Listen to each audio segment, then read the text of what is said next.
Hi. Hello. I'm sorry I'm late for my own party. Hi, Brooke. Hi, Dustin. Oh my goodness. This is so funny. Hi. Hi.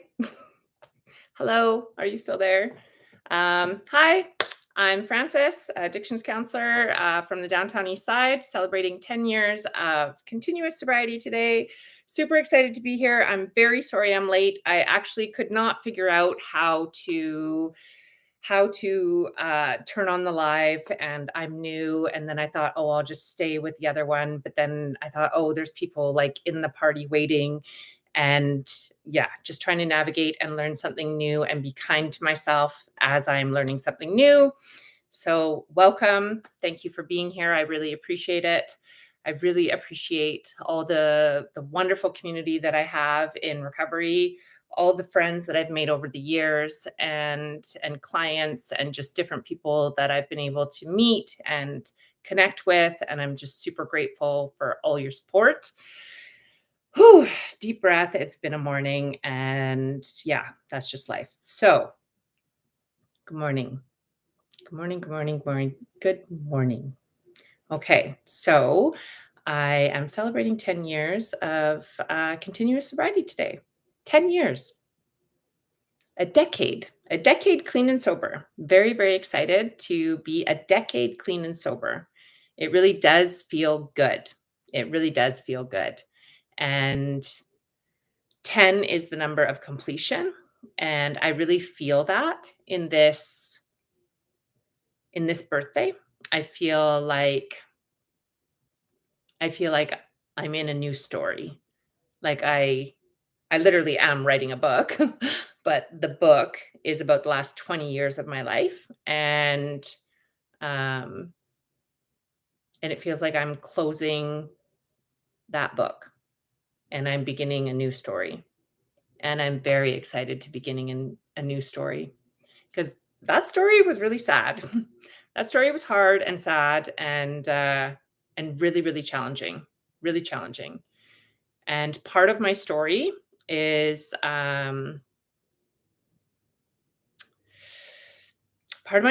I was a single mother of 3 children on social assistance, and I had to navigate a lot of different things around mental health and poverty and trauma, experiencing trauma in an intimate relationship, and how that affected me and how that changed um, the way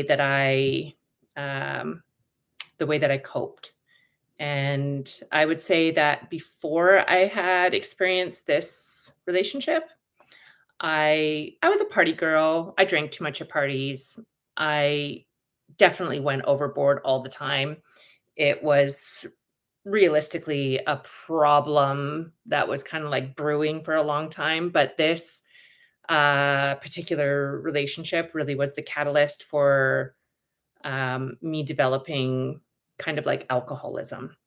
And so I began to cope differently. I began to drink alone. I began to drink when my son went to his father's house. And I just took risks that I wouldn't normally take. I felt like I was a different person. I felt like I had changed. I felt like I had to go out in the world and like prove who I was. And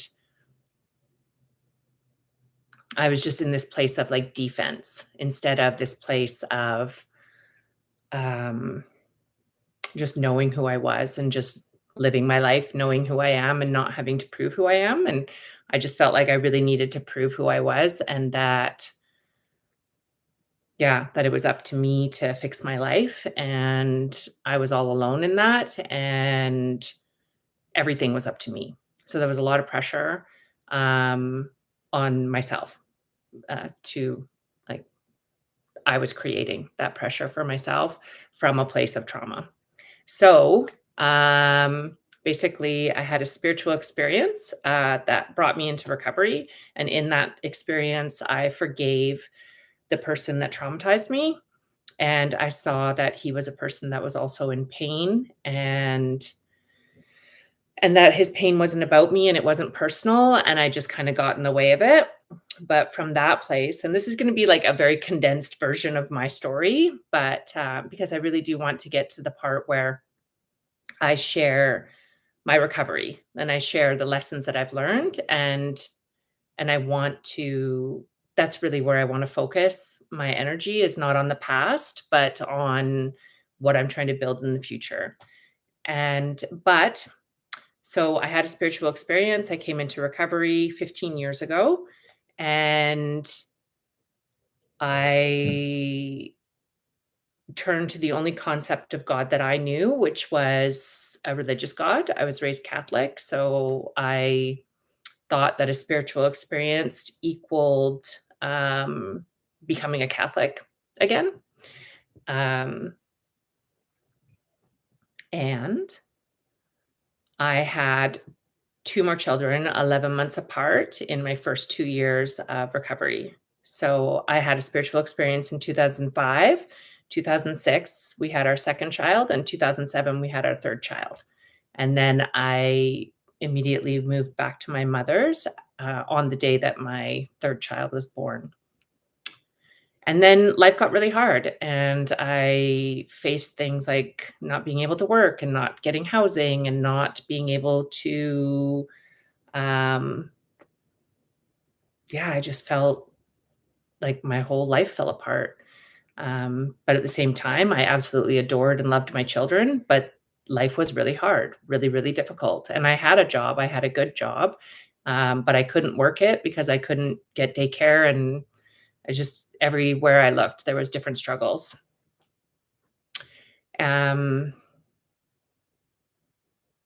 Eventually, another turning point for me was that there was a couple different turning points. One was I let go of my relationship. I stopped trying to fix my relationship. I stopped trying to be the perfect family, and I finally just accepted the truth, accepted reality that things were never going to be different, and I just had to work with what I had and try to be the best co-parents that we could be, which was our kind of like only hope sort of thing. So we did that. The other thing I needed to accept that I couldn't change was that I was powerless over my addiction, that I had to stop coping with alcohol and cigarettes and other things to cope with my pain, and I had to find new ways to cope, which led me into a 12-step program, which I did not get right away. I did not understand the concepts of it. I didn't understand. It was very confusing for me, being a Christian and being addicted, because there was like these two messages, and for the longest time, I couldn't kind of like integrate both of them, and I was just confused. I was so confused, like mental health, religion, 12-step, concepts of God, like there was all these different things happening. It's just like this whole like identity and everything. There's just all these new things happening when you come into recovery from addiction. And I was very confused about who am I in the midst of all this. And took me 5 years to put all the pieces together of myself, which was deep breath, which was my mental health diagnosis, accepting that I could not have just one of anything,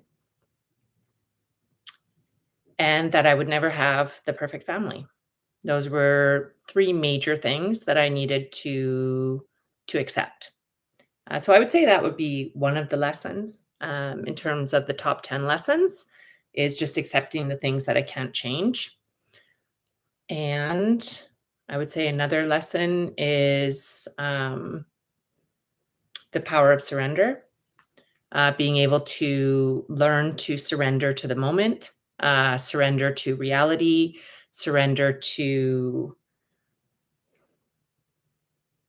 yeah, just surrender to the things I can't change, and to be able to give up the fight of like fighting for myself all the time in a way where I'm fighting against other people, places, and things. And to really start to fight for myself in a way like going to counseling, doing self reflective work, whether that's step work or any other kind of work. There's different things that I've done at different times that have helped me. And to remember that insanity is making decisions or doing the same thing over and over again, expecting a different result. But sanity is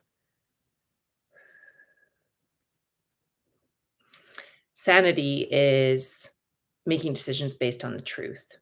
So really knowing what my truth is and knowing how I can make decisions based on that truth.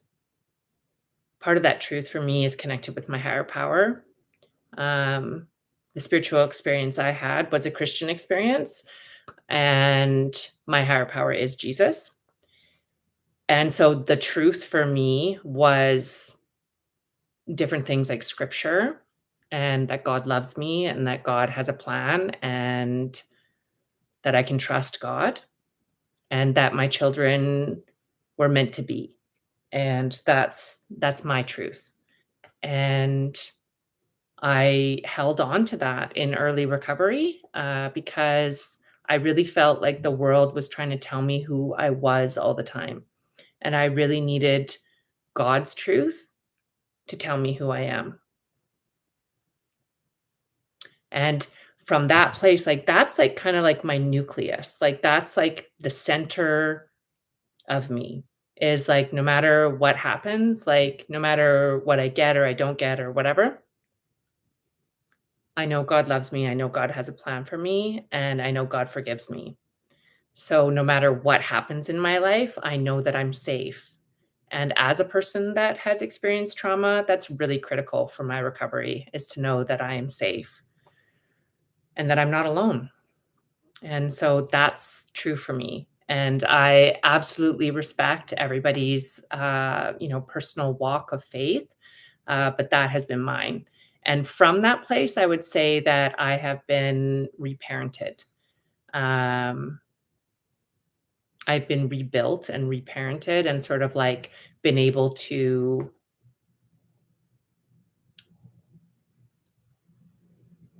recover, like rebuild and recover. Because I was really broken when I came in, like really, really broken. And I didn't trust anyone. I didn't want anyone near me. And so I really felt like the only person that I could trust was God. And even then in early recovery, I thought I had let God down. I thought I had screwed up and, I thought I was beyond repair, but I wasn't. So thank God for that. Higher power, I think, in terms of that, which would be another lesson because I do think it's critical for recovery to have spirituality, whatever that looks like for you. The main components that are important in that is having an open mind and being curious. Just being curious, not, I wouldn't say because I have a definition of my higher power that I understand God. My higher power continues to evolve and expand as I do. Um, I don't put my higher power in a small little box and like that's not what I do. My higher power is everywhere and continues to evolve, especially as I explore more of my Indigenous ancestry. That is a constant evolution, and it's not static, it's fluid, and it continues to evolve, and I allow myself that because I didn't allow myself that before. It was like religion, rigid, rules, and it's not like that for me today. It's not like that for me at all, which I'm really, really grateful for, but it is my moral compass. My higher power is the center that helps me navigate what's right and what's wrong for me. And that's what's important to me. I have these little cue cards on the back, but I can't read them. So we're just winging it, people. We are winging it and we're having fun. Okay. The other thing that I would say in terms of spirituality is um, for some people, for a lot of people, spiritual principles works well, and even like spiritual principles of honesty and integrity. And yeah, can't think, I should have written them all down. Well, I can expand on that in a further video. Spiritual principles. I've heard this said one time. Maybe someone here might have heard of it, which was basically in recovery, it's kind of like you have spirituality by gunpoint, where you basically have to open your mind to concepts of spirituality. Otherwise, like, you'll potentially, I mean, it definitely is always, the threat is always there in terms of death. And it's not just physical death, it's death of your spirit, death of your relationships with your family. Um, Spirituality is basically the opposite of ego.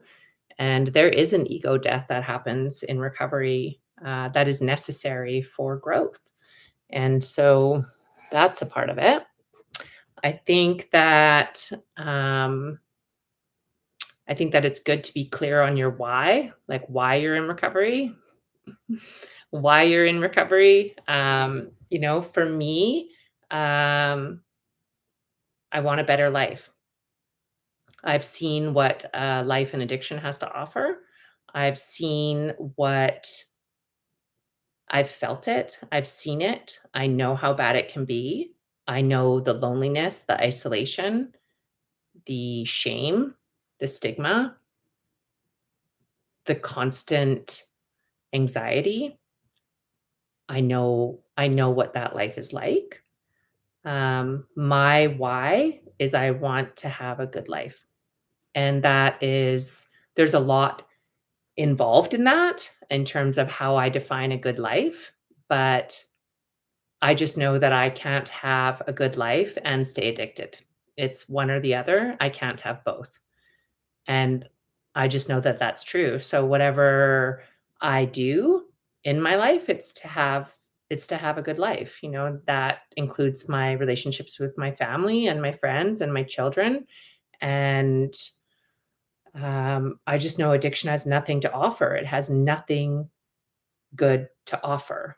And a part of a good life for me is to feel proud of myself, to feel like I'm a good person, and to help others. Helping others is a huge part of, for me, what makes my life worth living and gives my life meaning is being able to help other people find their way in recovery. It's the best. It's the best thing ever. Um, yeah, I'm definitely gonna have to work on my setup a little bit here because it's a work in progress, people. Anyhow, another part of recovery that's critical is basically like owning yourself. Like, own it. You know what I mean? Like, own it. Like, own who you are, own what you do. Um, Take personal responsibility for yourself. It's kind of like, it's a little bit of a mindset thing.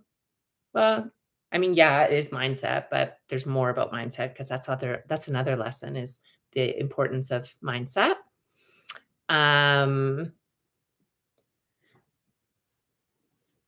but basically, like, in terms of personal responsibility, that like your life is nobody's responsibility but your own. Your happiness is nobody's responsibility but your own. Yes, other people can help you, they can support you.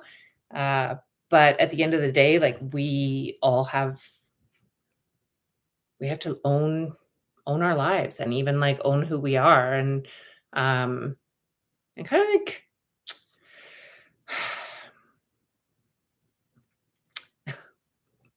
I'm just going to keep going. Even if I feel like I'm failing, I'm just going to keep going. Because I don't know, because that's the only way that you ever get anywhere, is by just continuing to not give up. So even though my mind right now is honestly just telling me to give up, and just really, like, it really is so hard right now, like, just give up. But I've had other moments in my life that my mind has told me to give up, And those moments have been big moments for me when I didn't give up, and I feel like there's a battle in my mind right now with just giving up and turning off my computer and, like, stopping everything, but I'm not gonna do that. I'm gonna keep going, and that's probably a lesson in recovery, is to just keep going, keep moving forward no matter what happens, um, to just keep going. Just keep going. Learn as you go. Be kind to yourself as you're learning. Take my own advice here. And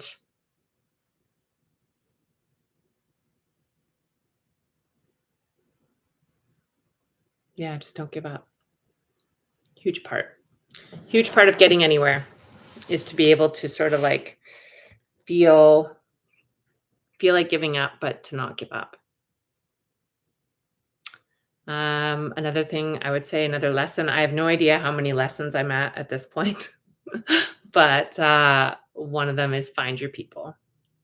Find your people, find your community. Um, we don't recover alone.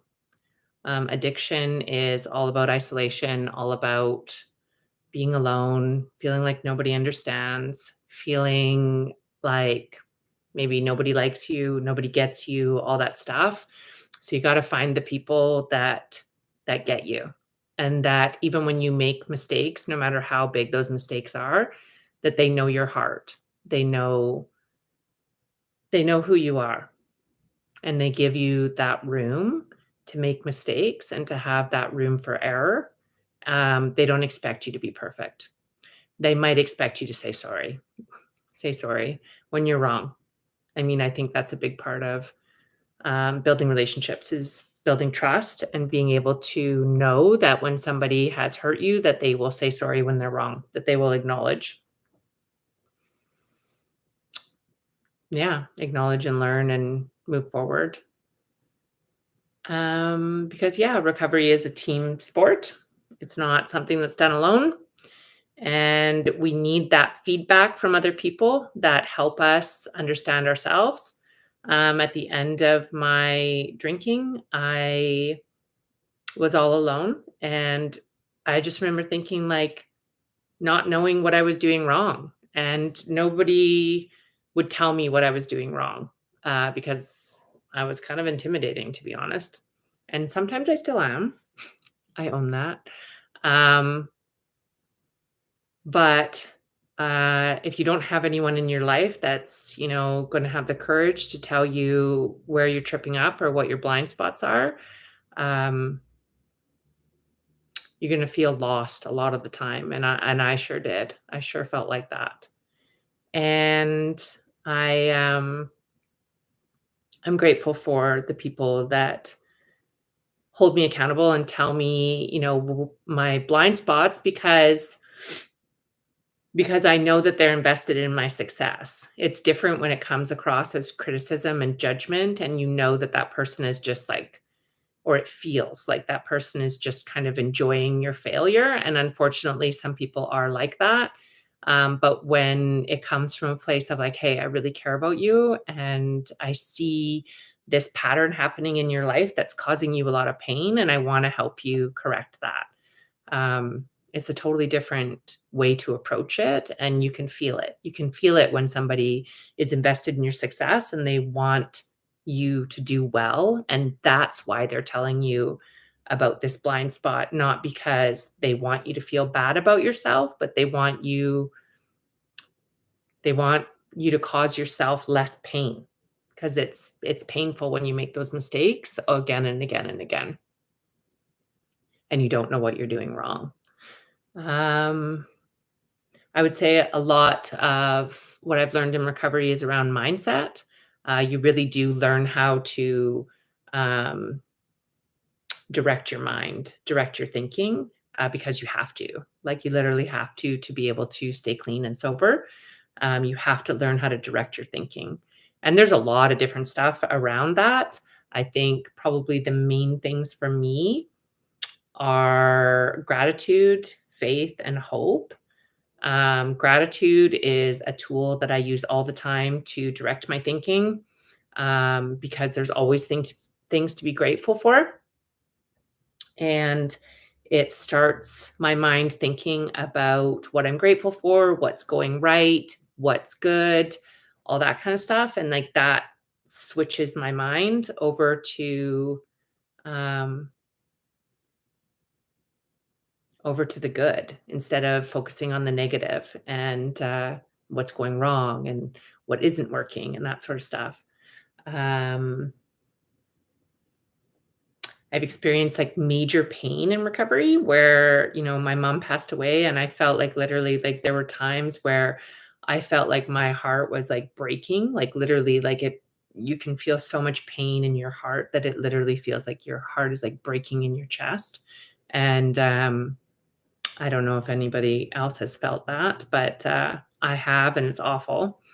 But in those moments, I reached for gratitude, and I would just say everything I was grateful for out loud to God, and that I was grateful that my mom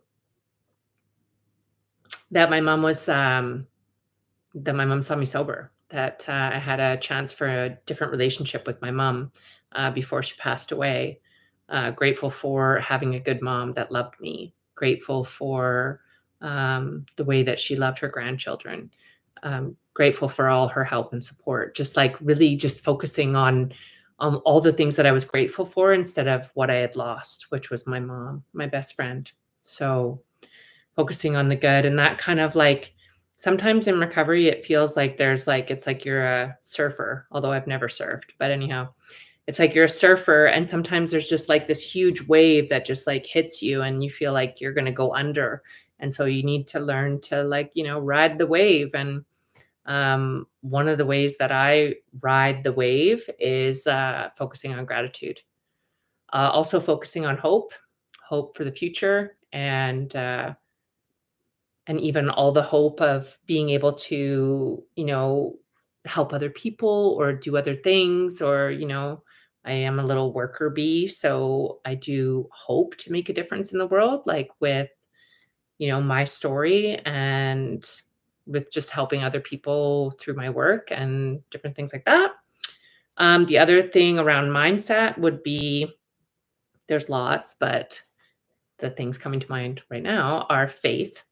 Like, I know today that no matter what happens, that I'll be okay, and that's huge because, when I was, coping with drugs and alcohol and cigarettes, I, um, I was always in fear. I was always anxious, fear, panic, always trying to solve the problem, always worried, and, like, trying to, like, hustle and, like, figure it out and whatever, and today, um I just know that whatever happens, I'll be okay.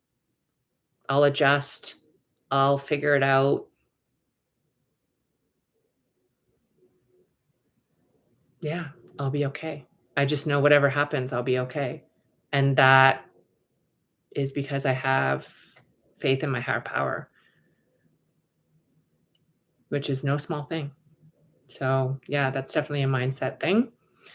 Um, the first 5 years of my recovery, I kind of think of like the first 5 years as like practicing a new way to live. I did not know how to maintain my sobriety. I got to my first year and just the different mindsets I had were really a lot of perfectionism, a lot of this is bugging me. I need hair and makeup. What the heck? Sorry. Okay, this is live. This is live stuff, right? Is this what makes it fun? um okay. Stop fussing.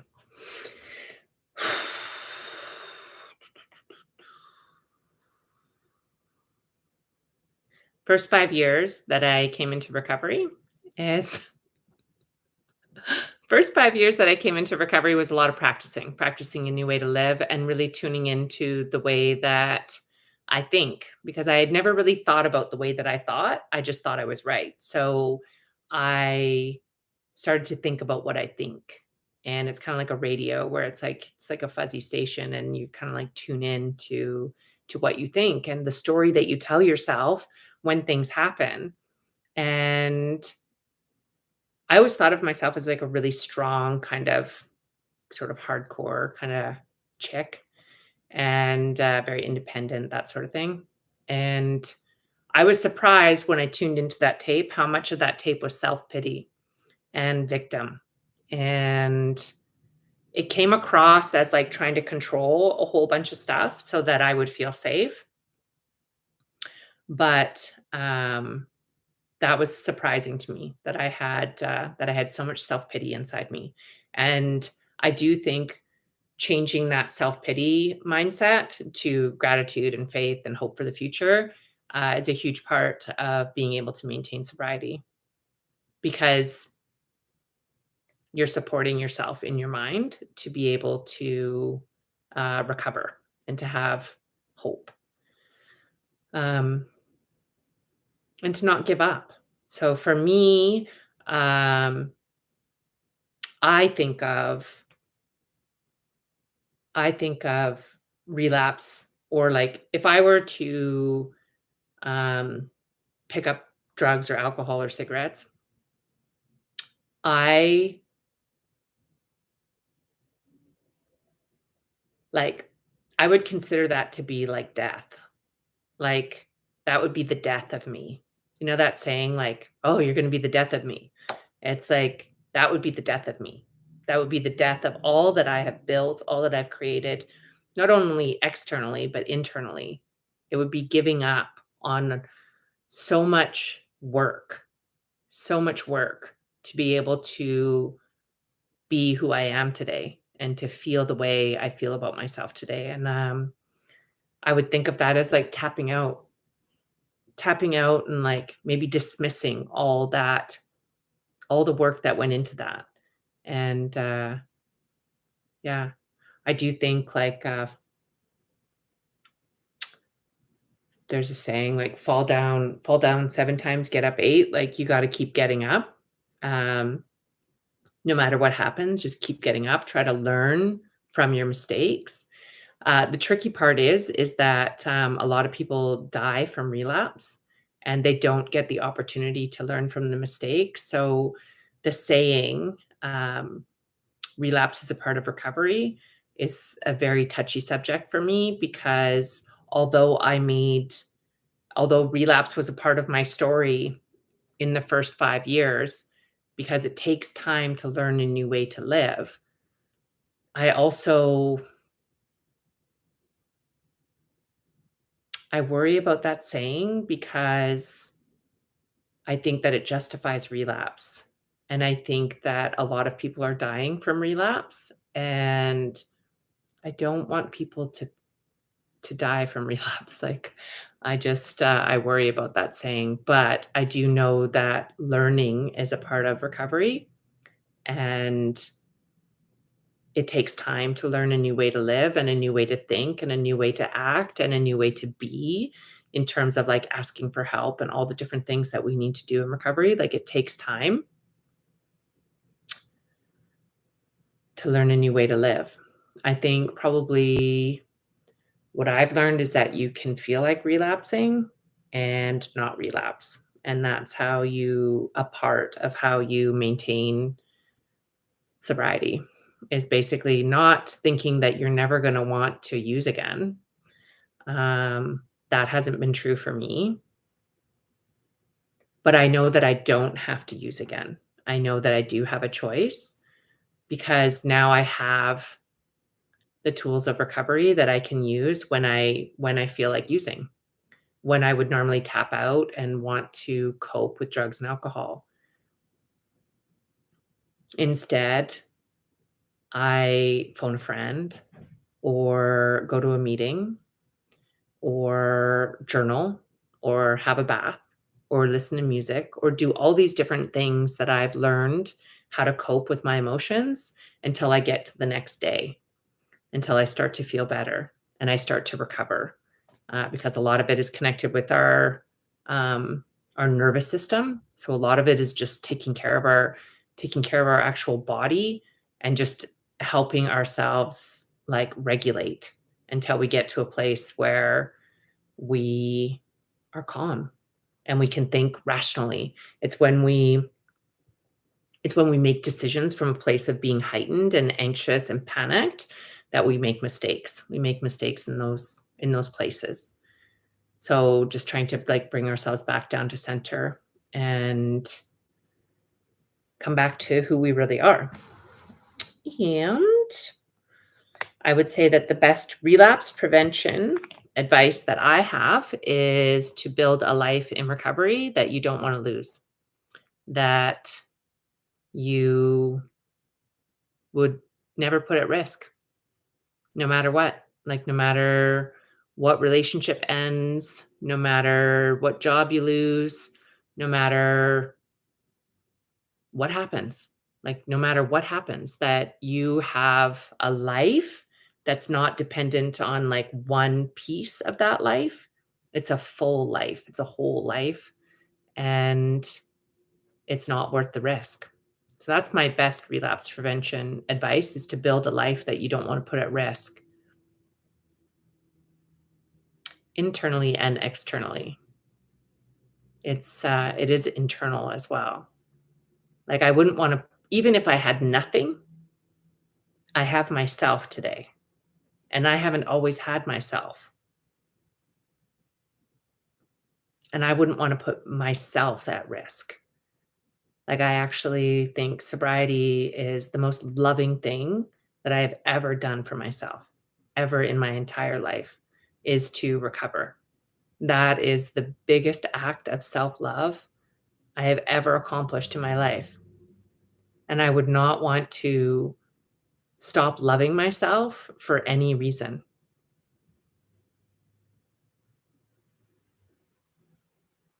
So yeah, that. And then I guess the last two pieces is success. Success is tricky because there's always more to succeed at. So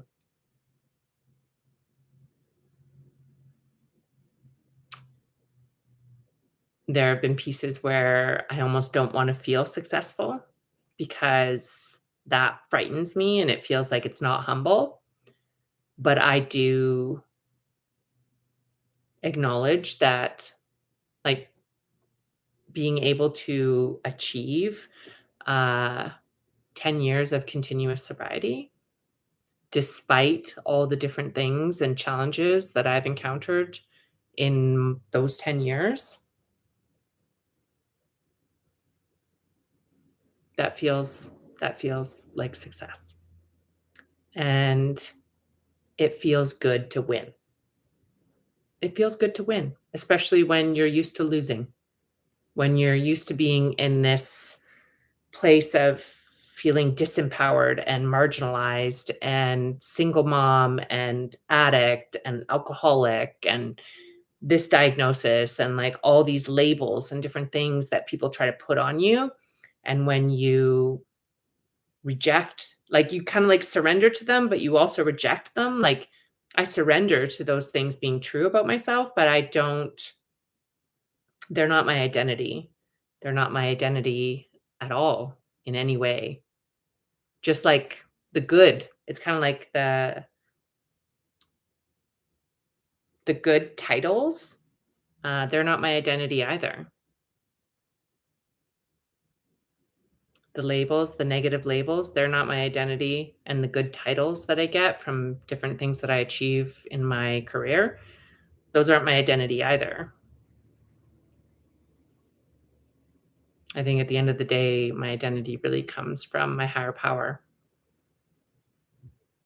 because I still make a lot of mistakes and I still struggle a lot in my recovery, and I'm not a perfect person. and I still make major, major mistakes.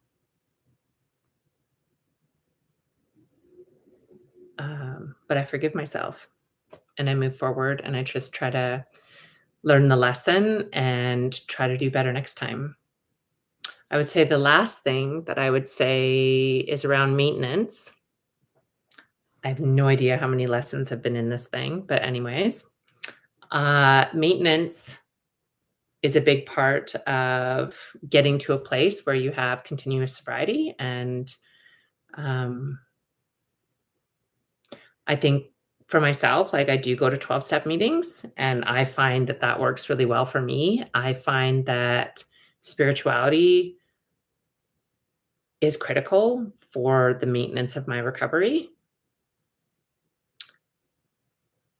Otherwise, it just becomes about ego and career, and that is not safe for me. And so I think of like maintenance as, I have a couple different meetings that I go to a week. I do different practices that keep me on the beam, so to speak. And I can definitely go into those further in different videos. I would say that like a lot of people feel a lot of people think that you achieve the goal and then you're done. It'd be like going to the gym and being like, okay, get to my goals or whatever, and then to stop going to the gym. And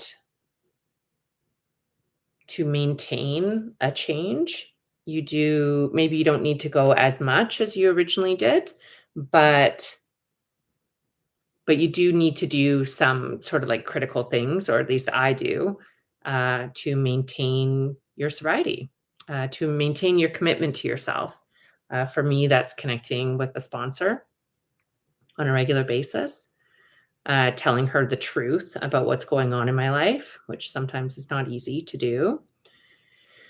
And having a support group of people that hold me accountable with love. With love is a very important piece for me. And going to meetings. I go to meetings multiple times per week, and I go do different things for my spiritual, what do they call that? Spiritual disposition? No, lost the word. Who knows it? Put it in the chat. Spiritual, not disposition.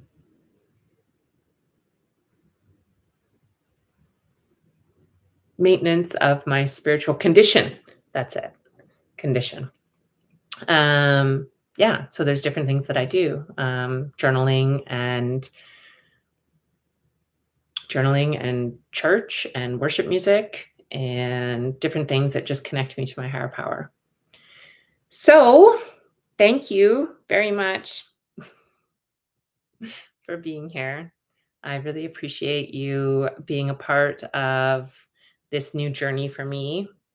I am committing to doing this Fridays at 10 a.m. and hopefully I will get better as I go along. I really feel called to do this. I don't know why. And I am grateful for those of you who support me that showed up today. And I'm grateful that you're a part of my recovery. And I'm grateful to be 10 years clean and sober. I'm really, really grateful. I'm really grateful. My life is not perfect by any means, but I'm very grateful for all the people that love me and that I love and that support me and help me be the best version of myself. I am really, really grateful for all of you. It is definitely a team effort.